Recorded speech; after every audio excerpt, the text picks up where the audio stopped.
রাধে রাধে, নমস্কার, good morning. কেমন আছো বন্ধুরা? আশা করছি সবাই ভালো আছো। আমরাও ভালো আছি, তবে একটুখানি জাস্ট মনটা একটু খারাপ হয়ে গেছে আমার। তার কারণ আমার একটুখানি কাজের ক্ষেত্রে একটু লসই হয়ে গেছে। একটা ভালো ভিডিও আমার নিজের হাতে ডিলিট হয়ে যায়, তো সেটার আফসোসটা মন থেকেই যাচ্ছে না। আসলে ওটা এমন একটা ভিডিও ছিল যেটা আমি সেকেন্ড টাইম ওই রকমভাবে বানাতে পারবো না। ওটা যে জিনিসটা বারবার করা যায় না, তো সেই কারণেই আরও বেশি একটু কষ্ট হচ্ছে, আফসোস হচ্ছে আর কি। তো কী আর করা যাবে। তো সকালবেলায় ব্রেকফাস্টে আজকে বানাচ্ছি লুচি তরকারি। আর এটা তোমরা দেখছো স্যাটারডে ব্লগ সকালবেলায়। আজকে ওদের স্কুল নেই, তো অনেক দিন পর লুচি তরকারি করছি আর কি। আর লুচির সাথে না আমার এই রিচ আলুর দম বা ছোলা ডালের থেকে বেশি না প্লেন এই আলু তরকারিটা না বেশি ভালো লাগে, পাঁচ ফোড়ন কিংবা কালো জিরে দিয়ে। সেজন্যই আমি এই তরকারিটাই বানাই। আর যখনই ধরো কোনো কিছু বিশেষ কিছু বানাই, সেটা ঠাকুরের উদ্দেশ্যে আগে দিয়ে দিই, ঠাকুরকে খাইয়ে তারপরেই খেতে ভালো লাগে। তো ওই কারণে আজকে এই লুচি তরকারিটা করে আগে ঠাকুরের জন্য তুলে ঠাকুর আমাদের নিতাই গৌড়ের ভোগের জন্য দিয়ে দিয়েছিলাম, তারপরেই ওদেরকে ব্রেকফাস্টটা দিয়েছি। আসলে সব সময় অত্যাধিক পরিশ্রম করে নতুনত্ব কোনো ভিডিও বানানো সম্ভব হয় না একজন হাউসওয়াইফের পক্ষে আর কি। বিশেষ করে যাদের দেখবে কোনো হাউস হেল্পার নেই, নিজে হাতে সব কাজ করতে হয়, সেক্ষেত্রে আলাদা এফোর্ট দিয়ে একটু কষ্ট করে একটা ভিডিও বানানো একটু চাপের হয়ে যায়। সেটাই ঠিক আমার সাথে হচ্ছে। আমি যখনই কোনো বিশেষ কোনো ভিডিও বানাচ্ছি তোমাদের জন্য, সেটা কিচেন মেকওভার রিলেটেড বা কোনো প্রোডাক্টের উপরে বা আমার রুম মেকওভার যাই হোক না কেন, এরকম টাইপের কিছু ভিডিও যখন তোমাদের সামনে নিয়ে আসছি, তোমরা কিন্তু খুব ভালোভাবে রেসপন্স দিচ্ছ। কিন্তু যখনই আমি ডেইলি লাইফস্টাইল ব্লগ নিয়ে আসছি আর কি, যেরকমটা আর পাঁচজন ব্লগার দেয় আর কি ডেইলিকার ব্লগ, তখন কিন্তু রেসপন্সটা আমি ভালো পাচ্ছি না। ফলে কি হচ্ছে, মনটা আমার অটোমেটিক্যালি একটু ভেঙে যাচ্ছে। আর যখন মন ভেঙে যায় না, তখন কোনো কাজ ঠিকমতো করা যায় না। আর ঠিকমতো কাজ না করতে পারলে সেই কাজটাও ভালো মতো আর কি হয় না, কারোর পছন্দও হয় না। এই হয়ে গেছে ব্যাপারটা। তবে কোথাও না কোথাও আমি না এটা একদম বিশ্বাস করি যে বাড়ির একটা এনার্জি কিন্তু মানুষের কর্মক্ষেত্র বলো বা পারিবারিক সুখ শান্তি সমৃদ্ধি বলো, সব কিছুর ওপরে কিন্তু একটা প্রভাব ফেলে। তো সেটা আমি স্বীকার করি যে আজকে আমি অনেক কিছুই করেছি, যার কিন্তু বেনিফিটটা ভালো মতোই মোটামুটি পেয়েছি। তবে ভাবি যে সব সময় কি আদৌ করতে পারবো, তখন কি আবার যেইকে সেই হয়ে যাবে। মাঝখানে কিন্তু তাই হয়েছিল, কদিন একটুখানি নিয়মগুলো করতে পারিনি, ফলে আবার সেই একই রকম নেগেটিভ একটা এনার্জি ফিল করতে পারছি, দেখতে পাচ্ছি। সত্যি তখন ভাবছি যে এই লড়াইটা একটা আলাদা ধরনের লড়াই। এই লড়াইটা কি সবসময় লড়া সম্ভব? জানি না কতদিন লড়তে পারবো, নাকি সত্যি ফিউচারের কথা ভেবে অন্য কিছু ভাবতে হবে হয়তো পরবর্তীকালে। কারণ আমি যেমন ধরো আমরা বাবা মারা কি চিন্তা করি পিতামাতারা সন্তানদের জন্য, যে আমরা যাই বা কষ্ট করেছি বা কষ্ট করছি, কখনোই চাইবো না আমাদের সন্তানরা সেই কষ্টটা ভোগ করুক, বা যে সমস্যাটা ফেস করছি আমরা কিন্তু কখনোই চাইবো না আমাদের সন্তানেরা সেগুলো ফেস করুক। সবসময় চাইবো তাদের লাইফটা যেন অনেক বেশি ভালো হয় আমাদের থেকে। তো সেটাই বলতে পারো যে হয়তো ভবিষ্যতের পরিকল্পনা একটু অন্য কিছুই নিতে হবে, যা পরিস্থিতি এখন দেখতে পাচ্ছি। যাকে সেসব কথা যদি তোমাদের সাথে জুড়ে থাকে, যদি ইউটিউবে থাকি, যেটাই হবে সেটা তো তোমরা ব্লগে দেখতেই পাবে, এখানেই তো শেষ না। আর ঘরে বসে কাজ করার এর থেকে ভালো অপশন এই মুহূর্তে আমার কাছে আর নেই। কিছু একটা করতে চাই, সেজন্য ইউটিউবে পড়ে আছি, পড়ে থাকবো। তো লুচি তো ভাজা হয়ে গেল দেখলে, আর এখানে তরকারিটাও রেডি হয়ে গেছে, আলুর তরকারি, আলুর চচ্চড়িও বলে অনেকে। ঠাকুরের জন্যই আগে তুলে দিচ্ছি। তার কারণ বিশেষ করে যদি কোনো নতুন কোনো ফল বা কোনো কিছু আনা হয়, তার ফল মিষ্টি যাই হোক নতুন কোনো খাবার, তাহলে সেটা সবার আগে কিন্তু ভগবানকে নিবেদন করেই খাওয়া উচিত। তো সেটাই করি। আর ওই কারণেই দেখো লুচিটা করেছি এতদিন পরে, লুচিটা আমার ঠাকুরকে না দিয়ে খেতে ইচ্ছে করলো না, সেজন্য আগে ঠাকুরের জন্য ভোগেরটা তুলে নিয়েছি, তারপরেই দেখো ওদেরকে কিন্তু খেতে দিচ্ছি।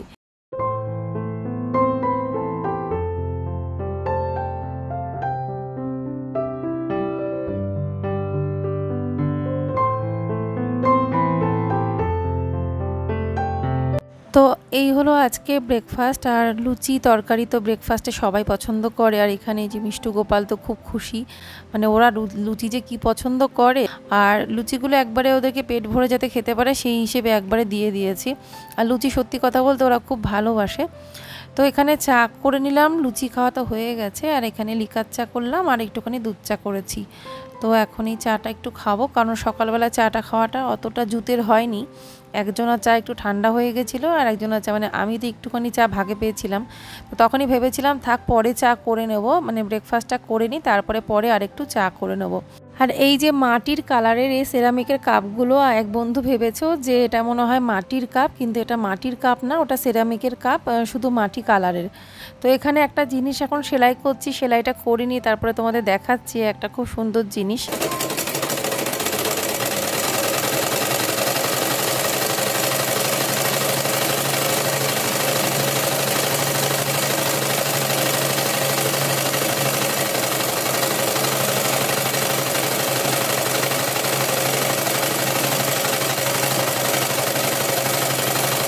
তো নিজে হাতে কোনো কিছু দেখবে ঠাকুরের জন্য বানাতে খুব ভালো লাগে, আর সেটা নিজের জন্যও বানানো যায়, ঘরের জন্য কোনো কিছু বানানো, তো ঠাকুরের জন্য বানাতে সব থেকে বেশি ভালো লাগে।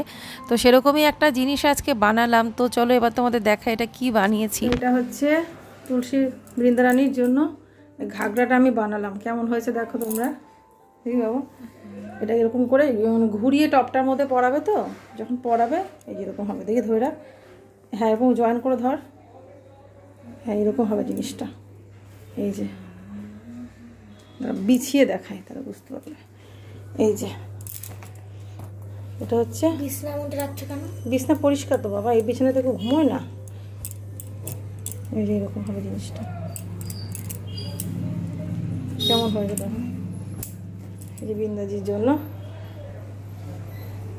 লেস ছিল আমার ঘরে, সে লেস দিয়ে বানিয়ে দিয়েছি। এটা সুতির কাপড়, হ্যাঁ নতুন কাপড় থেকে কেটে নেওয়া কাপড়, সেটা দিয়ে এখন এই শুধু কোমরের দড়িটা মানে এখানটা দড়ি লাগিয়ে দেবে, দিয়ে টপটায় ঘুরিয়ে মা পরিয়ে দেবে। তো যে বৃন্দাজির আরতি পুজো হয় না মন্দিরের ভেতরে, সেই বৃন্দাজির জন্য। কেমন হয়েছে দেখো। বাইরে একটা বাচ্চা চিৎকার করছে। তো দুপুরে রান্নাবান্না হয়ে গেছে, গ্যাস পরিষ্কার, জায়গা পরিষ্কার, বাসন মাজা কমপ্লিট। তোমাদের শুধু এখন দেখিয়ে দিই কী কী আজকে রান্না হয়েছে রবিবারে দুপুরবেলা।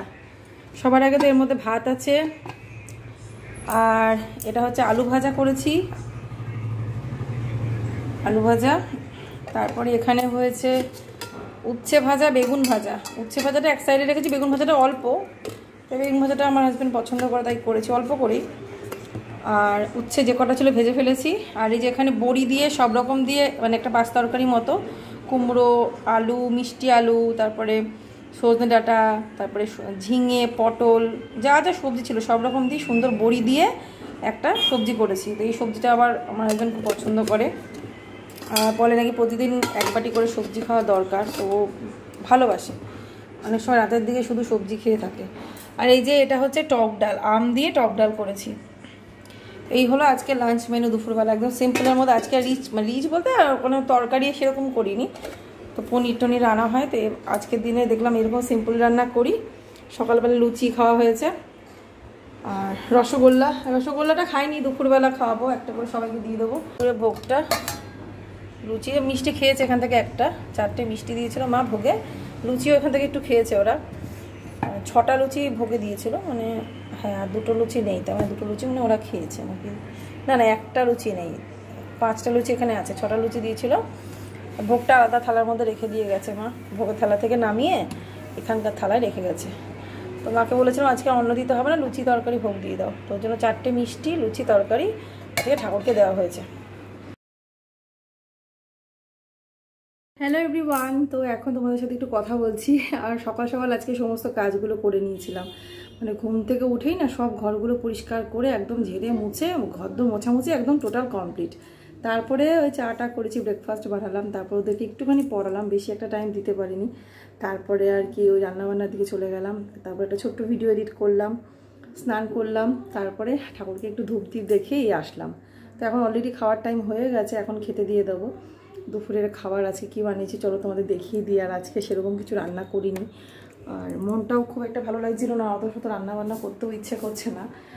তো রান্নাবান্না তো করে রেখে দিয়েছি অনেক আগে, কিন্তু কড়াই থেকে এখনও ঢালিনি। তরকারিটা মানে কষা কষা করতে চেয়েছি, কিন্তু একদমই শুকনো শুকনো হয়ে গেছে সয়াবিনটা, কিন্তু আর জল দিয়ে বাড়লাম না, তাহলে আবার টেস্টটা অন্যরকম হয়ে যাবে। সেজন্য আজকে বেশি কিছু রান্নাও করিনি। তো চলো তোমাদের দেখিয়ে দিই কী কী রান্না করেছি। রান্নাবান্না করে বাসন কোসন মাজা অনেক আগেই হয়ে গেছে। তো মা একটু বেরিয়েছে, দরকারে গেছে আর কি, তো চলে আসবে। তো মা আসলে তারপরে খাবো, ততক্ষণে ওদের খাওয়াটা হয়ে যাক। আর সব ঘর দূরের কাজ তো সকালেই করে নিয়েছিলাম, আজকে কিছু শেয়ার করিনি।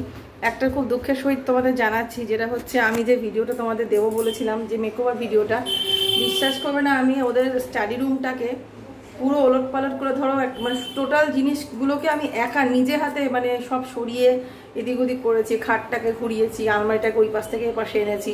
টোটাল আমার একটা ভিডিও আছে, সেই ভিডিওগুলো যে কটা ক্লিপ ছিল পুরো ডিলিট করতে করতে যে স্টোরেজটা খালি করতে করতে আমার যে ভিডিওটা আমি এডিট করে তোমাদেরকে দিইনি, সেই ইম্পর্টেন্ট ভিডিওটা আমার ডিলিট হয়ে গেছে। মানে এটা মানে এতটা কষ্ট লাগে যে ভাবতে পারবে না, যে ভিডিওগুলোর আমার ডিমান্ড বেশি, যে তো সেই ভিডিওগুলো যখন ডিলিট হয়ে যায় তো কেমন লাগে বলো। এখন আমি কিভাবে ভিডিওটা আধ খাপচা দেবো সেটাই চিন্তা করছি, মানে আমার হাতে ডিলিট হয়ে গেল।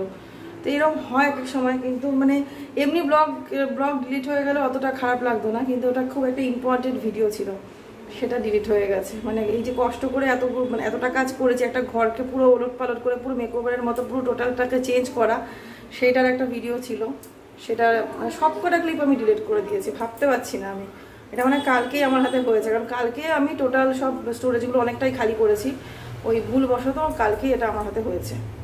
এই হচ্ছে ব্যাপার, তার জন্য মনটা একটু খারাপ হয়ে গেছে। তো ভাবছিলাম যে ভিডিওটা এবার কী করে দেবো, তো যেমন আছে তেমনই সাজিয়ে গুছিয়ে তোমাদেরকে দেবো। মানে ওই পরিশ্রমটা তোমাদের সাথে শেয়ার করতে পারলাম না, যে কীভাবে জিনিসপত্র সরালাম, কোন দিক থেকে কোন দিকে নিলাম, কিভাবে আমি কাজটা করেছিলাম, সেইটা তোমাদেরকে দেখাতে পারলাম না। ঠিক আছে, তো কী আর করা যাবে, সবই কপাল। তো চলো এখন তারপর ওদের খেতে দিয়ে দিই, আমারও না খুব খিদে পেয়ে গেছে, খেয়ে নেবো। ঠিক আছে, এই যে আজকে রান্না, এখানে রয়েছে ভাত, আর এটার মধ্যে আছে উচ্ছে আলু ভাজা। এই যে উচ্ছে আলু ভাজা করেছি আজকে, আমি ডাল করিনি। আর এই যে কষা কষা সোয়াবিন। তো তরকারিটা একদম কষা কষা হয়ে গেছে, দেখো এখন সেই মানে ভালো লাগবে, খুব টেস্ট লাগবে এরকম খেতে, কিন্তু ওই শুকনো হয়ে গেছে। আর ওদিকে মা ঠাকুর কাছে সেদ্ধ দিয়ে ঘি দিয়ে ভোগ দিয়ে দিয়েছে, সেটা আছে, দেখো এরকম হয়েছে তরকারিটা। ঠিক আছে, তো চলো এখন খেতে দিয়ে দিই, খাওয়া দাওয়াটা হয়ে যাক। তো আজকের এই ভিডিওটা এই পর্যন্তই রইলো, আর বেশি বড় করব না। এরপরে একদম যে নর্মাল ব্লগগুলো যেরকম আসে সেরকমটাই আসবে। দুদিন মিলিয়ে আজকের এই ভিডিওটা শেয়ার করলাম। তো একমাত্র ওই যে গোছানো ভিডিওটা ছিল সেটাকে ভেবেছিলাম কমপ্লিট করে দেব, তো সেইটা হলো না। তো যাই হোক, চলো এখন এই ওদের খেতে দিয়ে দিচ্ছি। আর এখন মিষ্টু বললো আজকেও উচ্ছে আলু ভাজা খাবে না, তাও আমি একটুখানি আলু ভাজা বেছে দিয়েছিলাম, তো সেইটুকুনি দিয়ে অল্প করে খেয়েছিল। তো ভিডিওটা আজকে এখানেই শেষ করলাম। সবাই ভালো থেকো, রাধে রাধে।